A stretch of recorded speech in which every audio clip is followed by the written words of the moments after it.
할렐루야. 네, 이 새벽에 나오신 여러분들 환영하고 축복합니다. 자, 출애굽기 24장 말씀은 하나님과 이스라엘 백성이 언약을 맺는 장면입니다. 아니, 하나님과 인간이 어떻게 언약을 맺을 수 있냐? 하나님은 우리의 눈으로 볼 수 없는데, 근데 하나님은 시내산에 강림하셨습니다. 그리고 이스라엘 백성과 언약을 맺었는데, 이것을 우리가 시내산 언약이다 이렇게 부릅니다. 온 백성과 맺은 제일 최초의 언약이 시내산 언약입니다. 물론 아브라함과 맺은 아브라함 언약이 있습니다. 야곱과 맺은 야곱의 언약이 있어요. 베델에서 하나님이 야곱에게 말씀하셨어요. 그러니까 돌베개를 베고 잤을 때 내가 너를 무사히 돌아오게 할 것이다. 그랬더니 야곱이 내가 무사히 돌아오면 하나님 앞에 제단을 쌓고 11주를 드리겠다. 이 약속을 하죠. 이게 하나님과 야곱과의 언약이, 또 아브라함에게 주신 약속이 있어요. 또 내가 너를 믿음의 조상으로 삼겠다. 그리고 내 후손이 애굽 땅 이 외국에 가서 종살이 하다가 400년 후에 큰 민족이 되어 돌아올 것이다. 이게 다 아브라함에게 주신 약속이거든요. 우리는 아브라함의 언약, 또 다윗에게 주신 다윗 언약이 있는데, 이 시내산 언약은 전 이스라엘 백성을 대상으로 주신 언약이다. 그래서 우리는 이것을 최초의 언약, 시내산 언약이라고 그렇게 부르는 시내산 언약. 그런데 그 놀라운 광경을 오늘 성경에서 우리에게 소개하고 있습니다. 국가와 국가와의 언약이 있어요. 그럼 우리가 뭐라 해요? 조약이래, 조약.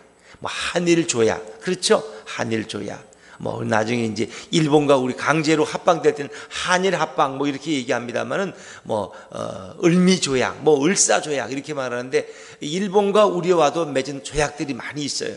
그래서 경제 관계에서도 이런 조약을 맺어서 뭐 우리에게 이런 대우를 해준다든가, 뭐 백색 국가로 대우를 한다든가. 근데 일방적으로 그 조약을 파기하면 이제 위법이 되는 거죠, 서로 그것이. 그래서 이 조약은 함부로 파기할 수 없는 것이다. 국가와 국가와의 조약, 그래서 평화 조약을 주로 같이 맺어요. 상호 불가침 조약. 우리 서로 전쟁하지 않고 공격하지 않는다. 근데 역사 속에 보면 이런 평화 조약을 맺어놓고 상대가 안심할 때 일시적으로 급습을 해서 상대를 정복하는 이런 아주 비열한 일들도 많이 있는 거죠. 우리도 마음 놓고 있을 때 이렇게 어찌 보면 전쟁의 이런 공격이 아니지만 경제를 통해서, 사실은 경제 전쟁이 더 큰 거예요. 경제가 허물어지면 그 나라는 망하는 거예요. 그래서 그것이 한 천여 가지에 되는 이런 중요한 이런 소재들을 우리에게 수출하지 않으면 우리나라의 이 경제는 거의 마비가 될 정도로 큰 고통을 이제 당하게 되는 거죠. 그래서 이것은 작은 일 같지만 작은 일이 아닌 게, 왜냐하면 삼성이나 이런 현대나 이런 게 우리나라 뭐 거의 GNP의 상당한 부분을 차지하는 이런 기업들인데, 이런 기업들이 재료를 공급받지 못하고 공장이 돌아가지 못하고 수출을 하지 못하면 그것은 전 국가적인 위기가 될 수 있는 거예요. 그래서 이것은 그냥 간단한 일이 아니다. 이건 굉장히 큰 이건 일제의 전쟁 보다도 더 큰 경제의 보복이다라고 생각해서 우리가 정말 힘을 모으고 또 하나님 앞에 나아가서 기도해야 되는 거죠. 이건 하나님만이 해결하실 수 있는 일이다 하는 우리가 그런 생각을 다시금 깨닫게 되는 것입니다. 자, 이것은 하나님과 이스라엘 백성 사이에 최초에 맺은 시내산 언약이라고 이렇게 부릅니다. 자, 우리 1절 2절 말씀을 한번 읽어보죠. 1절 2절입니다. 시작. 또 모세에게 이르시되 너는 아론과 나답과 아비후와 이스라엘 장로 70명과 함께 여호와께로 올라와 멀리서 경배하고 너 모세만 여호와께 가까이 나오고 그들은 가까이 나오지 말며 백성은 너와 함께 올라오지 말지니라. 그래서 모세와 이스라엘의 장로들, 대표들이죠. 다시 말하면 모세와 아론을 포함해서 이 나답과 아비후는 아론의 두 아들입니다. 제사장이 되는 분들인데, 나답과 아비후 나중에는 잘못된 불을 들여가지고 결국은 하나님 앞에서 멸망을 당하지만 그들도 함께, 또 장로 70명과 함께 여호와께로 올라가서 하나님을 먼저 경배했다 그러죠. 그러나 모세만 하나님 앞에 가까이 나아가게 되고 백성들은 가까이 나아가지를 못합니다. 그리고 이제 모세가 와서 여호와의 모든 말씀을 이제 우리가 듣고 그것을 준행하겠다고 하나님 앞에 약속을 하죠. 자, 3절 말씀 읽어볼까요? 3절입니다. 시작. 모세가 와서 여호와의 모든 말씀과 그의 모든 율례를 백성에게 전하매 그들이 한 소리로 응답하여 이르되 여호와께서 말씀하신 모든 것을 우리가 준행하리이다. 다시 말하면 나라와 나라 사이에도 두 나라 정상이 모여가지고 뭔가 이렇게 회의를 했어요. 그러면 그거를 이제 공포하잖아요. 미국과 한국이다 그러면 한미의 이런 어떤 상호 조약 이런 것을 평화 조약이 있으면 그것을 전 국민에게 공포하듯이. 그래서 온 백성에게 모세가 그걸 공포하는 거예요. 왜? 모세가 하나님 앞에서 들었거든요. 그리고 모세가 그것을 기록을 했어요. 그것을 온 백성 앞에서 공포함으로 그 언약이 효력을 발휘하게 되는 거죠. 그랬더니 온 백성이 결국 뭐라고? 여호와께서 말씀하신 모든 것을 우리가 준행하리이다. 하나님께서 일방적으로 이스라엘 백성에게 선포하셨고 그것을 모세가 대신 전하는데 우리가 그 모든 것을 준행하겠습니다. 그래서 이 부분은 출애굽기 20장부터 23장까지의 앞부분을 의미하는 것입니다. 그래서 우리가 이런 배상에 대한 거, 남에게 해를 줬을 때 이런 걸 이제 쭉 우리가 읽어왔죠. 이 모든 율법과 말씀을 모세가 들었고 백성에게 선포함으로써 이제 조약이 이루어지게 되는 거예요. 근데 여기에는 십계명을 포함해서 이스라엘 백성들이 이제 지켜야 될 그런 율례와 말씀들이 다 포함된 거예요. 그것이 하나님과 이스라엘 사이의 언약문이 되는 거죠. 자, 우리 좀 계속해서 4절과 5절 말씀, 4절과 5절입니다. 시작. 이 모세가 여호와의 모든 말씀을 기록하고 이른 아침에 일어나 산 아래에 제단을 쌓고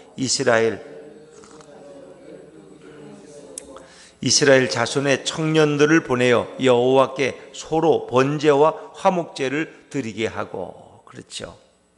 그래서 그 언약의 표로 12기둥을 세우고 그리고 번제와 화목제, 제사를 드리는 거죠. 언약 관계에서는 늘 하나님 앞에 인간은 제사를 드리게 되어 있어요. 근데 거기 이제 중요한 게 있어요. 그 언약은 피로 맺은 언약이다 하는 거예요. 피로 맺은 언약이다. 그래서 여기서 중요한 것이 그 피가 등장하는데 6절, 7절, 8절 말씀을 이어서 한번 읽어볼까요? 6절, 7절, 8절입니다. 시작. 모세가 피를 가지고 반은 여러 양푼에 담고 반은 제단에 뿌리고 언약서를 가져다가 백성에게 낭독하여 듣게 하니 그들이 이르되 여호와의 모든 말씀을 우리가 준행하리이다. 모세가 그 피를 가지고 백성에게 뿌리며 이르되 이는 여호와께서 이 모든 말씀에 대하여 너희와 세우신 언약의 피니라. 아멘.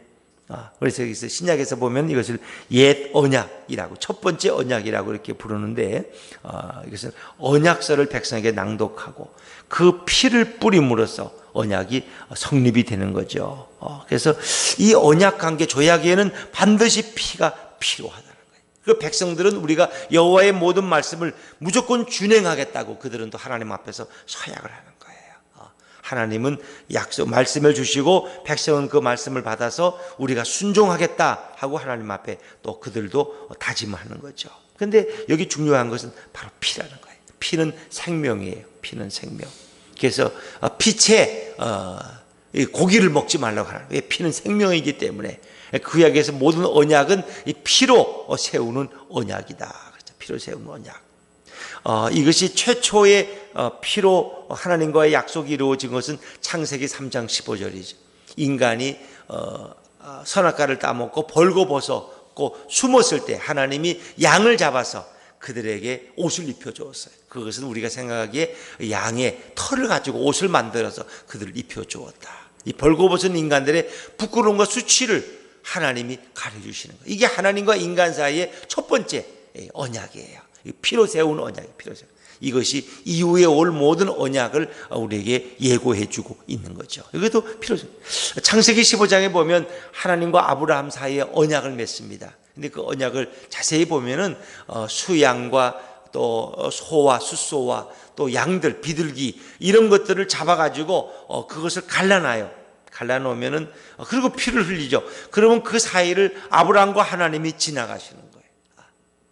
짐승을 잡아서 반을 다 이렇게 길을 만들어요. 반을 잘라서 양쪽으로 벌려놓고 그 사이를 지나가는. 그 뭐냐? 피로 하나님과 아브라함이 세운 언약이에요. 근데 그것이 의미하는 것은 뭘 의미해요? 만약에 한쪽이 일방적으로 그 언약을 어기면 너는 짐승처럼 죽는다는 것입니다. 그래서 구약에서는, 고대 근동에서는 국가와 국가 간에, 사람과 사람 간의 이런 조약, 약속을 할 때는 이렇게 짐승을 잡아서 갈라놓고 그걸 지나간다는 거예요. 서로 우리 어기지 말자. 만약에 한쪽이 이것을 어기면 너는 죽음을 당할 것이다. 이 짐승처럼. 그리고 거기에 피가 등장하는 거예요. 그래서 이것은 피가 언약의 아주 중표로 굉장히 중요하게 사용되는 거죠. 결국 하나님과 이스라엘 백성이 맺은 이 시내산 언약에서 중요한 것은 피였어요. 피는 생명이었고 피는 모든 것을 정결케 하는 거예요. 그런데 결국 예수님은 우리와 예수님 사이에 새 언약을 맺죠. 새 언약. 그래서 그것이 바로 성만찬에서 주님이 행하신 언약이죠. 내 피를 먹으라. 내 떡을 먹으라. 마시라. 그렇죠. 그래서 그 피로 세운 언약이에요. 예수님과 우리 인간 사이에. 그리고 그것이 구체적으로 십자가에서 그것이 성취되어는 거예요. 십자가에서 예수님이 피 흘리시고 죽음으로써 하나님과 인간 사이에 언약이, 새로운 언약이 성취되는 거예요. 그 누구든지 범죄하는 자마다 예수 그리스도를 믿고 영접하면 예수님의 그 피로 그 생명을 얻게 되고 우리가 그 피로 모든 죄가 사함을 받는다는 것입니다. 그러니까 하나님은 예수님이 오셔서 우리 인간과 이런 새로운 언약을 맺기 전까지 구약에서 수많은 언약들을 통해서 이것을 우리에게 미리 예고하고 계신 거예요. 예고하고. 어리석은 인간들은 그걸 몰라요. 하나님은 예수님께서 오셔서 우리와 맺을 이 새로운 언약을 위해서 구약에서 많은 언약들을 그림자로 준비하셨어요. 그리고 이것이 새로운 언약으로 맺어지고 그 언약을 오늘도 우리가 기념하죠. 왜? 하나님이 우리에게 주신 약속은 틀림이 없어. 그게 뭐예요? 우리가 주일 예배를 통해서 성찬을 행할 때마다 그 약속을 다시 회상하는 거예요. 예수님은 오늘도 그 언약을 맺은 예수님은 오늘도 살아서 역사하고 계시고 우리에게 그 약속을 지키고 계신 거예요. 우리도 물론 그 약속의 말씀을 준행해야 돼요. 그러면 그것은 유효한 거예요. 우리가 주님을 떠나지 아니하고 우리가 주님 안에 있을 때 그 약속은 영원히 천국까지 진행되어지는 거예요. 그러니까 우리가 성찬식이 얼마나 중요하다는 걸 생각하죠. 예수님과 우리가 맺은 이 최고의 이 언약이 성찬을 통해서 계속 우리에게 약속이 기념되어지고 계속되는 것을 우리에게 보여주고 있다는 거죠. 그래서 예배 가운데 성찬은 꼭 포함되어야 된다. 그렇게 칼빈이 말했다고 제가 지난 주일에 말씀드렸습니다. 자, 이것은 시내산 언약은 사실 예수님과 우리와의 얻은 생명의 언약, 새로운 언약의 그림자에 불과한 것이지만 이것도 구약 백성들에겐 대단한 의미가 있는 거죠. 그래서 하나님의 영광을 경험하게 되고 그래서 하나님의 등을 보게 되고 거기서 하나님이 친히 이 말씀을 모세를 통해서 말씀하시는 거예요. 그래서 십계명은 온 백성들이 듣는 가운데서 하나님이 말씀하셨고 그 십계명을 제외한 다른 모든 언약의 내용은 오직 모세가 듣고 기록했다. 백성들에게 그것을 선포하는 이런 언약 선포식이 여기에 계속되는 거죠. 그래서 오늘 출애굽기 24장은 굉장히 중요한 장임을 우리가 알 수 있습니다. 자, 9절, 10절, 11절 말씀 이어서 읽고 마치겠습니다. 9절, 10절, 11절입니다. 시작. 모세와 아론과 나답과 아비후와 이스라엘 장로 70인이 올라가서 이스라엘의 하나님을 보니 그의 발 아래에는 천국을 편듯하고 하늘같이 청명하더라. 하나님이 이스라엘 자손들의 존귀한 자들에게 손을 대지 아니하셨고 그들은 하나님을 뵙고 먹고 마셨더라. 물론 온 백성이 올라간 건 아니고 아까 말씀드린 아론과 나답과 아비후와 이스라엘 장로 70명은 모세를 따라 올라갔지만 더 깊이는 나아가지 못하고 산 기슭에 머물렀어요. 그러나 이 성경의 표현은 그들이 하나님을 배웠다 그랬어요. 하나님의 얼굴을 보지는 못해요. 얼굴을 보고 살 자가 없어요. 또 하나님은 사실 얼굴도 없어요. 그 영광 가운데 그의 등 뒤의 모습을 모세도 볼 뿐이었어요. 그러나 그들은 그 하나님의 영광을 목도한 것을 하나님을 배웠다고. 왜? 하나님은 얼굴이 없어요. 하나님이 구름과 불 가운데 임재하시면 그게 하나님의 실체예요. 그리고 그 영광을 그들이 목도한 거예요. 그런데 그들이 영광을 목도하고 나서 뭐예요? 먹고 마셨더라. 언약식에는 이제 끝나고 나면은 그 언약을 맺은 양과 소를 잡아가지고 뭐예요? 그걸 끓여서 함께 음식을 먹고 잔치를 벌이는 거예요. 그러니까 어찌 보면 우리가 예배드리고 이렇게 음식을 먹는 것도 어찌 보면 물론 성마찬이지만 신약에서는 그러나 우리가 함께 또 이렇게 음식을 먹는 것도 이런 늘 예배드리고 나서 먹고 마시는 이런 것이 언약에는 굉장히 중요한 거예요. 언약에는. 그래서 이스라엘 백성들은 하나님 앞에 제사 드리고 나서 뭐예요?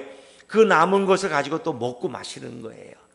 그 고기를 피는 하나님 앞에 드리고 연기를 올려드리지만 나머지 고기는 제사에 무슨 나누고 그것은 또 제사 드린 사람이 가족들과 함께 먹고 마시는 거예요.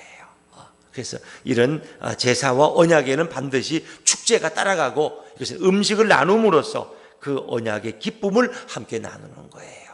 그러니까 이런 모든 것이 이런 다 전통을 가지고 있는 거죠. 그리고 12절부터 이제 마지막 18절까지는 모세가 홀로 하나님 앞에 나아가서 40일 동안 그 하나님의 영광을 목도하고 하나님을 뵙는 장면이 나옵니다만은 월요일에 좀 다시 설명하도록 그렇게 하겠습니다. 오늘 이 시내산 언약이 너무너무 중요한 언약이고 최초의 하나님과 이스라엘 백성이 맺은 언약입니다.